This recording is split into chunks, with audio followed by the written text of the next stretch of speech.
నమస్తే అందరికీ. ఈ యొక్క వేడి వాతావరణం తర్వాత చల్లని పొద్దున్నో ఈ యొక్క కొత్త విద్యా సంవత్సరం స్టార్ట్ అవుతున్నందుకు నా యొక్క ఆర్మూర్ ప్రాంత నియోజకవర్గ ప్రజల తల్లిదండ్రులకు, పిల్లలకు, విద్యార్థులందరికీ కూడా నా యొక్క ఈఆర్ ఫౌండేషన్ తరఫు నుంచి, మా అందరి తరఫు నుంచి శుభాకాంక్షలు తెలియజేస్తూ, పిల్లలందరూ కూడా ఈరోజు స్టార్ట్ అవుతున్నటువంటి ఆఫ్టర్ వేసవి కాలం తర్వాత స్కూల్స్ స్టార్ట్ అవుతున్నాయి కాబట్టి ఒక చార్టెడ్ అకౌంటెంట్గా ఆర్మూర్ ప్రాంతంకు సంబంధించినటువంటి వ్యక్తిగా మీ అందరి పట్ల ప్రేమతో పిల్లలందరికీ కూడా నా యొక్క చిన్న సందేశం. మనం అందరికీ తెలుసు, ఈ సమాజంలో డబ్బు, పరపతి, అధికారం కంటే విద్య చాలా ముఖ్యం. విద్య లేనివాడు వింత పశువు అనేది. ఇంతకుముందు మన భారతదేశంలో విద్యకు అప్పటిన్నటువంటి సామాజిక పరిస్థితుల్లో చాలా తక్కువగా మంది చదువుకునేది. ప్రతి వ్యక్తి ఎంత కష్టపడ్డైనా సరే నా పిల్లలు బాగుండాలన్న ఉద్దేశంతో కంపల్సరీగా స్కూళ్ళకు పంపిస్తున్నారు. అది ప్రైవేట్ స్కూల్స్ అయినా, గవర్నమెంట్ స్కూల్స్ అయినా, వాట్ ఎవర్. మీరు మంచి బంగారు భవిష్యత్తును నిర్మించుకోవాలనంటే చదువు ఒక్కటే మార్గం. వ్యాపారం ఏ రకంగా జరుగుతుందనేది ఈ మధ్య తెలుస్తున్నది. ఉద్యోగాలు ఏ రకంగా ఉంటున్నాయో అవి తెలుస్తున్నాయి. మీ విద్య వల్ల నైతిక విలువలు నేర్చుకొని మీరు ఉపాధి రంగాన్ని మీరే సృష్టించుకుంటారా? రాబోయే 5G, 6G, 7G ఈ రకమైనటువంటి వాతావరణంలో మన యొక్క టెక్నికల్ నాలెడ్జ్, అలాగే మంచి విద్య కలిగినటువంటి వ్యక్తే ఈ సమాజంలో మంచి స్థితికి చేరుకుంటాం. కాబట్టి ప్రభుత్వాలు కూడా విద్యపై మంచి ఖర్చు చేస్తున్నాయి. కానీ దురదృష్టవశాత్తు మనకు 8.2% మాత్రమే ఎడ్యుకేషన్ పైన గవర్నమెంట్ యొక్క గ్రాంట్స్ కానీ, ఫండింగ్ కానీ ఉంటున్నది. అభివృద్ధి చెందిన దేశాల్లో అది మేజర్ 20% పైననే వెళ్తున్నది. సో మనకు కావాల్సింది విద్యకు కావాల్సినటువంటి మౌలిక సదుపాయాలు, అలాగే వారికి కావాల్సిన ఏర్పాట్లు, మంచి వాతావరణం, మంచి ఉపాధ్యాయులు, మంచి కరికులం, మంచి ఫ్యాకల్టీ కావాలా. మనం అనుకుంటున్నాం ప్రభుత్వ పాఠశాలలో పనిచేస్తున్నటువంటి ఉపాధ్యాయులకు మంచి నాలెడ్జ్ ఉంది, మంచి స్కాలర్స్ వాళ్ళు, మంచి ఇంటలెక్చువల్స్, మంచి డిగ్రీస్ ఉన్నటువంటి వాళ్ళ దాంట్లో పర్సెంటేజ్ నానాటికి తగ్గిపోతున్నది. ఎందుకు?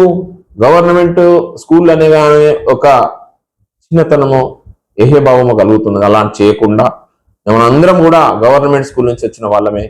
మంచి మంచి మేధావులంతా కూడా ఇదే యొక్క మంచి స్కూల్స్ నుంచి తయారైన వాళ్ళే. ప్రైవేట్ విద్యా సంస్థలు ఉండని, కానీ ఫీజు చెల్లించలేకనో ఇబ్బంది పడే పరిస్థితుల్లో పాపం వారి తల్లిదండ్రులు అప్పులు చేసైనా సరే తన పిల్లల్ని బాగా చూసుకోవాలని అనుకుంటున్నారు. కాబట్టి పిల్లలందరూ కూడా వారి యొక్క సబ్జెక్ట్స్ పైన, అలాగే రివిజన్ చేయడం కానీ, లేదంటే క్లాస్లో ఫస్ట్ రావడం కంటే ముందు ఆ విషయ పరిజ్ఞానాన్ని గట్టిగా లోపలికి ఆకలింపు చేసుకొని, అలాగే మార్క్స్ అనేది యాడ్స్టిక్ కాదు. కొంచెం మంచి చదివే పిల్లలు ఉంటారు, చదవలేకపోతుంటారు. కాబట్టి వారి పరిస్థితులకు అనుగుణంగా చదవండి.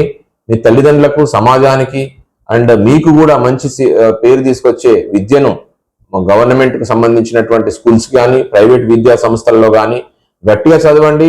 కంపల్సరీగా మంచి పేరు తీసుకురండి. ఈ ప్రపంచంలో మంచి చదువుకున్న వ్యక్తులు, మంచిగా స్కాలర్స్ అయిన వాళ్ళు, మంచి సైంటిస్టులు, మంచి విద్యావంతులు చరిత్ర పుటల్లో నిలవాలంటే మాత్రం పక్కా చదవాల్సిందే. చదివిన తర్వాత నువ్వేం చేస్తున్నావని అడుగుతారు. ఎవరైనా పిల్లలు మీ తల్లిదండ్రులను అడిగినప్పుడు మీ బాబు ఏం చేస్తున్నాడు అంటారు తప్ప మీ బాబు దగ్గర ఎంత డబ్బు ఉంది, మీకు ఎన్ని బంగారం ఉన్నాయి, ఎన్ని ప్లాట్లు ఉన్నాయని అడగారు. కాబట్టి విద్య చాలా ఇంపార్టెంట్. ఆ విద్యను 100% మీరు కంపల్సరీగా ప్రాపర్ టైంలో యూటిలైజ్ చేసుకోండి. మొబైల్ ఫోన్లకు కానీ, గంజాయి కానీ, అన్లాఫుల్ యాక్టివిటీస్ కానీ ఇది కాకుండా ఓన్లీ పుస్తకాలను మాత్రమే మంచిగా, ఇప్పుడు కొత్తగా సిస్టమ్స్ వచ్చినాయి, ఆన్లైన్ క్లాసెస్ ఉన్నాయి, వాటినే యూజ్ చేసుకోండి తప్ప ఇవైతే గ్యాడ్జెట్స్ ఉంటాయో వాటిలో ఇవేవైతే ఉంటాయో రెగ్యులర్గా వచ్చే సోషల్ ప్లాట్ఫామ్స్ అన్నింటినీ కూడా కొద్ది రోజుల వరకు మీరు ఆపండి. మంచి విద్యాబుద్ధులు నేర్చుకున్న తర్వాత ఇవన్నీ మన దగ్గరికి వస్తాయి. ఇప్పుడు వీటి కొరకు మీరు వెంబడబడ్డారు అనుకోండి, ఇప్పుడు కష్టపడితే తర్వాత సుఖపడతారు. ఇప్పుడే మంచిగా ఇంట్లో పోయిన తర్వాత మొబైల్ ఫోన్లను ఇట్లా స్క్రోల్ చేస్తా పోయింది అనుకోండి, లాస్ట్ వరకు మీరే ఈ కాంపిటీషన్ వరల్డ్ మీరు తట్టుకోలేరు. కాబట్టి ఖచ్చితంగా మీరు మంచి చదవండి. అలాగే నేను ప్రభుత్వాలకు కూడా మా ఫౌండేషన్ తరపు నుంచి విన్నవించేది ఏంటంటే, మౌలిక సదుపాయాలు లేవు, పిల్లలకు ఏదైతే టాయిలెట్స్ కి కానీ ఆడపిల్లలకు కానీ లేదంటే మగ పిల్లలకు కానీ ఆ పెచ్చులుడిపోయినటువంటి ఆ స్కూళ్ళలో ఎప్పుడు పడుతుందో అని భయంగా ఉంటూ పిల్లలందరూ గడుపుతున్నారు. కాబట్టి మెయిన్ గా ప్రజలకు సంబంధించినటువంటి ఇంపార్టెన్స్ అయితే ఇన్ఫ్రాస్ట్రక్చర్ చేస్తున్నారు. దాంతోపాటు స్కూళ్ళకు కూడా మంచి భవనాలు నిర్మించడం కానీ లేదంటే మంచి గ్రౌండ్ కానీ, అలాగే పిల్లలకు చదువుతో పాటు ఆటలు కూడా ముఖ్యం.